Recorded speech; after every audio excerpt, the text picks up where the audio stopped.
bago po natin pag-usapan yan, kung bago ka pa lang sa channel ko, paki-like naman po, comment, share, and subscribe.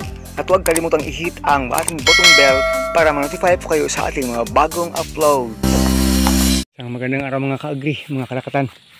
Itong pinapakita natin dito mula po dito, itong area na ito, hanggang dyan po sa ilalim. Hanggang po sa pangatlong area dyan sa ilalim po. Ito mga ka-agri ang magiging next area natin na pagtatamnan natin ng lakatan. Kasi po yung mga nyug na yan, takunan dwarf natin ay nasa pilapel na area yan. At sa dito na rin pilapel na area, may mga takunan dwarf na rin. So in between po, ito yung kahon, yung tinatawag namin kahon, hindi naman square pero kahon yung term sa amin, yung lupa na pinag plain, nilagyan ng mga pilapel kahit na bundok, yung tawag kahon. Yan po, bali tatlong kahon, isa, dalawa, tatlo. Ito po yung magiging next expansion area natin sa lakatan mga ka-agri.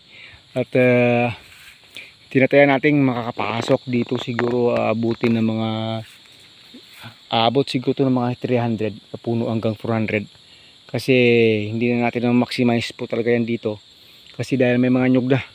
Siguro kung walang nyug, kahit siguro 600 pwedeng mapasok yan dito sa tansya ko, pero dahil may mga nyug na,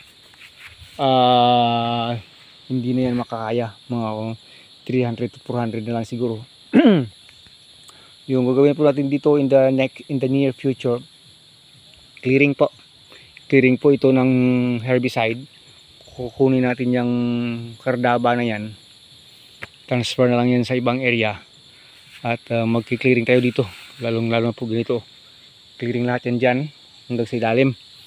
At nang mapagtamnan po natin yun po, kung magkaroon na tayo ng enough time po para dito. Kasi itong area po ito ay currently ay grazing area pa rin ito ng ating kambing. So sa makatuwid nga po ay nilagyan na natin ng fencing dito. Nag-umpisa na ng fencing dito. Yan po. Pero bukas lang yan dito hanggang dyan. Pero doon area fencing na. So magiging next na plan po ay yung fencing didiretso na doon hanggang sa boundary, para hindi na talaga makakapasok ng mga kambing. Dito na lang yung door. At pakita natin sa inyo yung situation, kasi itong area po ito parang katulad ng area natin sa kabila sa latest nating expansion doon, na dati parang hindi maintindihan, pero pag na-clearing na at saka na pagpatamnan na natin ang lakatan, syempre naiiba na po yung itsura mga ka-agri. So maybe this October or November pwedeng clearing na yan dyan sa ilalim at pabutas na naman para po sa magiging expansion natin ng ating tanim na lakatan. Daan-daan muna tayo dito sa puno ng yung dami grabe ng ating kakao. Ito po langka latex less langka. Yan po dito, ito po dito ay sirado na. Parang bugtong na rin ito nang doon sa kabila nung magiging natin next area. Dati po dito parang ganoon din yung itsura doon sa kabila, kasi may mga takunan dwarf din, pero nang na-clearing natin sa gitna, yan na po, nag-uumpisa na pong matubo dito yung ating lakatan. Yan po ang magiging itsura nya. Pero yun nga lang, naghihintay tayo ng tamang time doon kasi currently kulang yung grazing area ng kambing.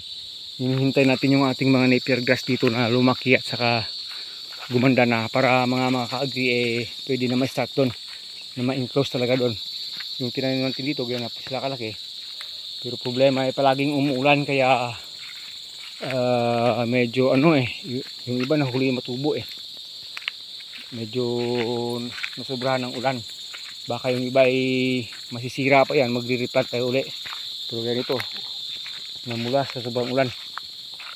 Yung area na dito ay umabot ito ng 100 yata Dito sa taas mga 100 din.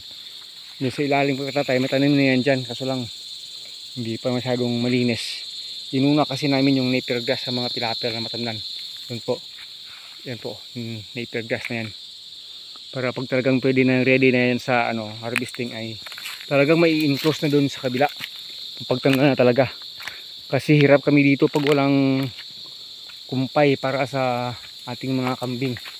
Dito sa taas maganda na rin yung tubo dito no, umpisa na yan. Ayan. Yan po. Yan yung itsura yan dito. Okay. So yung ating napier grass dito, may mga 2 weeks pa. Pwede na itong makumpay. 2 weeks from now.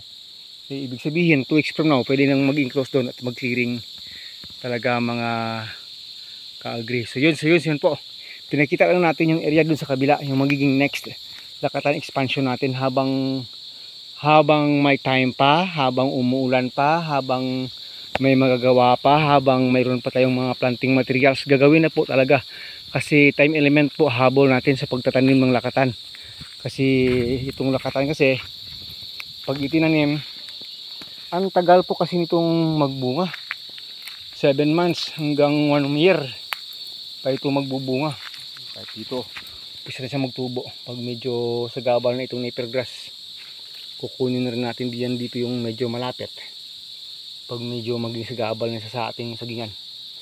Pero currently hindi pa naman yan sagabal, hayaan na lang muna natin yan dyan. Yun po. Yung iba dito, nag-umpisa na talagang matubo. At ito po ay integration na dito sa ating takunan na nyog, takunan dwarf yan. Pero hindi na po dwarf tingnan kasi matatangkad na kasi nga 12 years old na po yan. Yan po ay 12 years old, pero yung iba nating mga edad dito, gaya po nung isa, abot pa yung bunga nyan. Pag tumuyo ka, gaya po doon sa kabila, abot pa yung bunga. Pero kasi dito ay biglang tumaas dahil po ito sa nagdaang El Nino. Imbis na magbunga, hindi siya nagbunga, nagdahon na siya ng nagdahon, parang mamatay. Kaya biglang tumaas ng bigla. Pero pag ngayon pag nag-start po na po siya ng magbunga, ayan po, dahan-dahan na naman ito ang pagtangkad niya. Maybe a few weeks from now ay maglalagay tayo ng salt fertilization sa kanila para gumanda na po talaga yung magiging kalagayan ng ating takunan dwarf. Yun po, sarit sangong content na ito mula po doon sa area natin na pinakita na magiging bagong expansion ng ating lakatan plantation hanggang po dito sa ating latest na area. So maraming salamat po. Pag kataon po na mayroon kayong time makapunta dito, libre po pumasok dito. Pero 50 pesos po bawat bunga ng takunan dwarf pag gustong kumain ng buko. 50 pesos yung entrance dito sa ating farm. Yun, soon to be, magkakaroon ng ganoon dito. At maraming pwedeng magiging tawag main na mga talumpati dito. Hindi talumpati, yung mga pag-uusapan ng gustong malaman sa pag-agrikultura dito sa ating farm, mga ka-agri. Yun yung plano natin. Plano lang. Hanggang sa muli po, AgriTechnics TV po. Maraming salamat. Mabuhay ka magsasakang Pilipino hanggat kaya. Hanggat kaya po. Go go go lang. Mga ka-agri, ka-coconut, kalakatan. Dami na itong bunga. Mas dadami pa yan pag nag-salt fertilization na tayo. Mga ka-agri.